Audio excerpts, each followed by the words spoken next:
Hey YouTube, welcome back to my channel. So this is regarding Kate Middleton, and we know that this story has been floating around for a while now, and apparently Kate was oblivious to the fact that she had made Meghan cry, which I kind of thought as though that would be the case all along, because who intentionally would make a new member of the firm cry? And she has basically responded in a confused way and a hurt way. I knew that when Meghan said that to Oprah that Kate would be hurt, because I know that Kate wouldn't intentionally go out of her way to upset her. I don't think anyone would go out of their way to upset someone on their special day or just before their special day, and therefore it makes me feel as though maybe the story is not true. Maybe Meghan made it up. I can't say that factually. Like I said, this channel is all about my personal thoughts, feelings and speculation, so that's really where I'm at with it. So this story is by The Independent, and they published it yesterday, so it's only 24 hours old. And I'm going to get into it. The Duchess of Cambridge is said to be mortified and saddened by the Duchess of Sussex's claims about their alleged argument in the bombshell Oprah interview.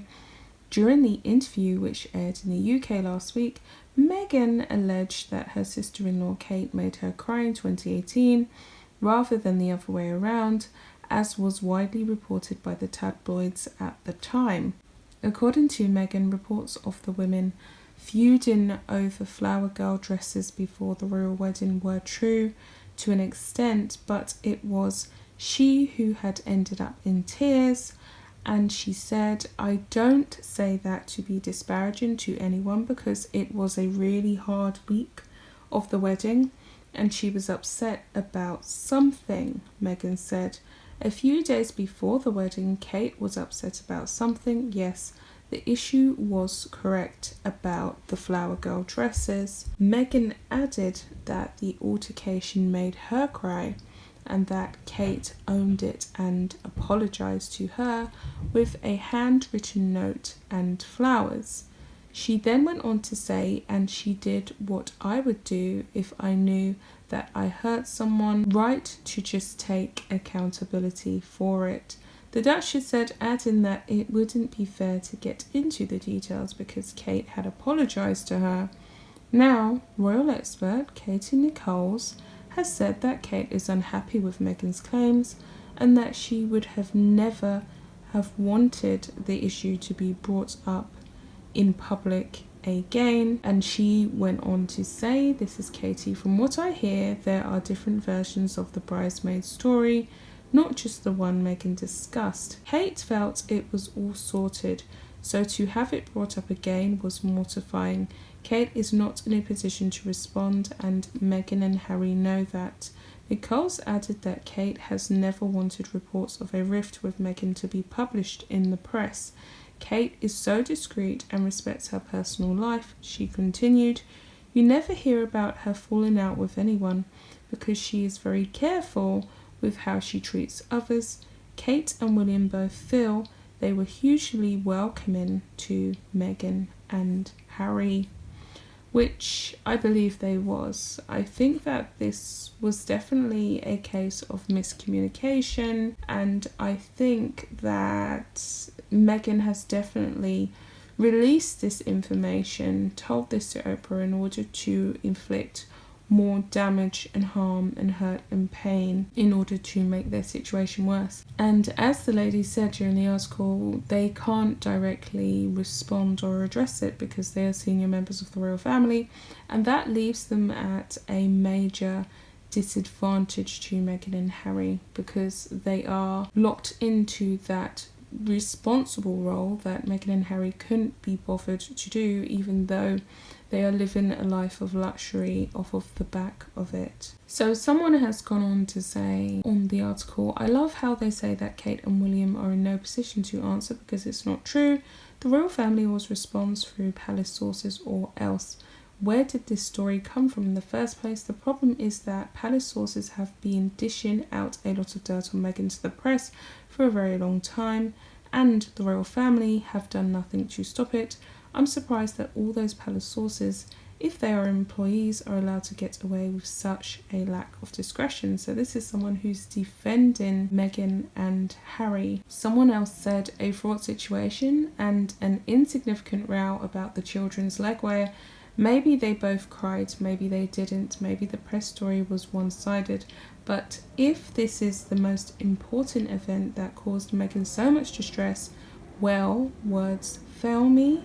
And yeah, I mean, what can you really say? I don't think that it was necessary for her to bring up this situation, because they knew that it would spread like wildfire and cause people to speculate about who said what, who's racist in the firm, what exactly Kate done to make Meghan cry, how awful they are, and so on and so forth, and why they left.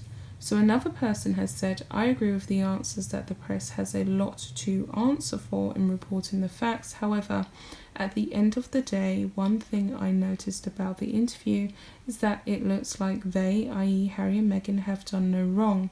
Accountability works both ways, and at the end of the day, it appeared to me to be a poor me interview, which it did. It seemed like a victimhood narrative. So they continue to say, "Thou'st can do no wrong." Such a shame that the press has to print such small indecencies into the headlines, one against the other, and so on and so forth. Pettiness. And we know that they always do this with the leading ladies of the royal firm. They done it with Diana and Sarah Ferguson, and that's just the press at play. They also gave Kate a really difficult time when she was dating William, and they mocked and jibed her waiting around for the ring. So it goes on here.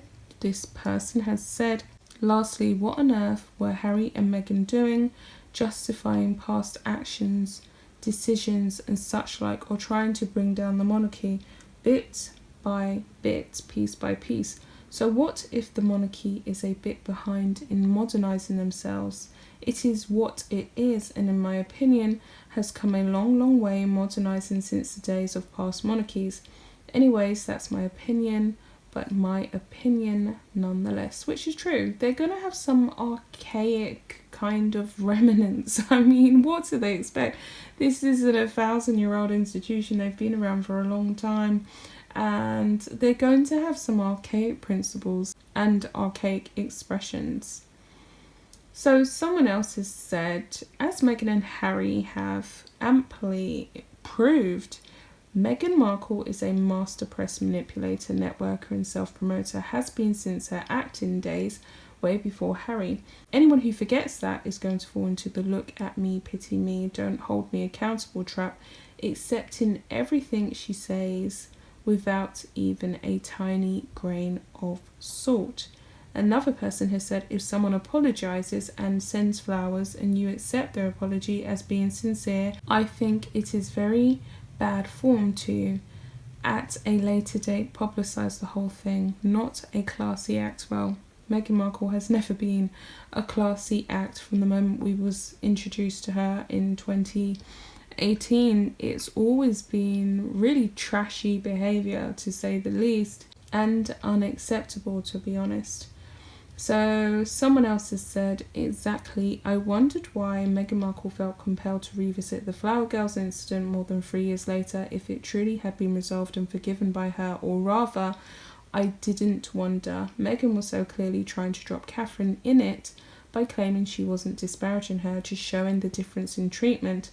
A really passive-aggressive play that simultaneously slammed the UK press, tried to make a cowardly liar out of Catherine and implied the royal firm hadn't done enough to censor all Meghan Markle's bad press, as if it could. I mean, and that's true. Like, how could they possibly censor all of the bad press? Like, this woman was trouble from the get, and there was just so much coming out. She had her family that she was dissing. How could they have really made her look good? You can't make a spoon into a knife, or a fork into a knife, or whatever. You know what I mean. I'm trying to come up with some kind of comparison.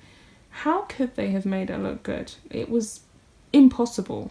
It was pretty much impossible. And she even has the best PR team that she currently has access to, and they are still struggling. So they continue to say, I recall when the story first came out, hearing about the flowers and apology and about a door being slammed after Catherine's gesture with Meghan binning the flowers and announcing to whomever was in the room that this was not enough. She expected something more from her sister-in-law, which she would. I mean, it's never enough for Meghan. At the same time, I thought it was over the top and fabricated, but after the Oprah misrepresentations, I'm wondering, this woman has a hugely distorted sense of entitlement. Her truth should not be allowed to stand unquestioned. Which is true, but it's very hard now. She's running around in LA, running her trap every minute. But yeah, that's the end of the article. There's a few more comments on here, but I think I'm going to leave it on a good note. Prince Charles is thrilled that Prince Philip has left hospital, and he is doing better. I'll be back with another video. Bye guys.